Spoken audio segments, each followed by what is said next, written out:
wings are covered with skin. And that skin will stick to a hot piece of metal like a tongue to a winter flagpole. So you're going to use racks, which will help, and you'll lube them up liberally before you lay on the poultry. Now, if you want crispy skin, and of course we do, we'll need to pour on the heat. 425 degrees should do the trick. Of course, since they contain a little bit of fat, odds are there'll be a bit of smoke, but it'll be okay. Obviously, if we roast the wings at 425, we'll get fabulous skin, but too much smoke from all that fat rendering out and paralysizing. If we go with the lower temperature, say 350 for a longer time, we'll stay beneath the smoke point of the fat. We might get the crisp skin, but we'll also dry out the meat. Now, we need another method. So, I'm thinking that the answer to our dilemma is to cook the wings twice, starting with a wet method. Okay, steam will provide the necessary heat to squeeze the excess fat out of those wings without overcooking or drying the meat or the skin.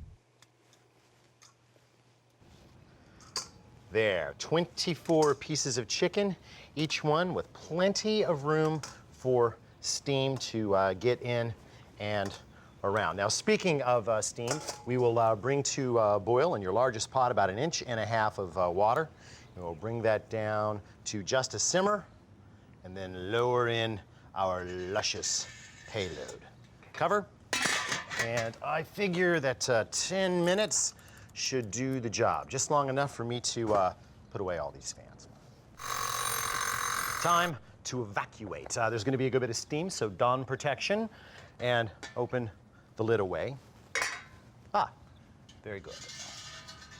Now I'll set those aside. And you can see by looking down in the water, see all that schmaltz in there. That means that we've rendered out a considerable amount of fat. Now I want to cool these guys down, and I think that's a little tall for the refrigerator, so we'll move them to a half sheet pan and cooling rack lined with a little bit of paper towel, because those are going to keep dripping.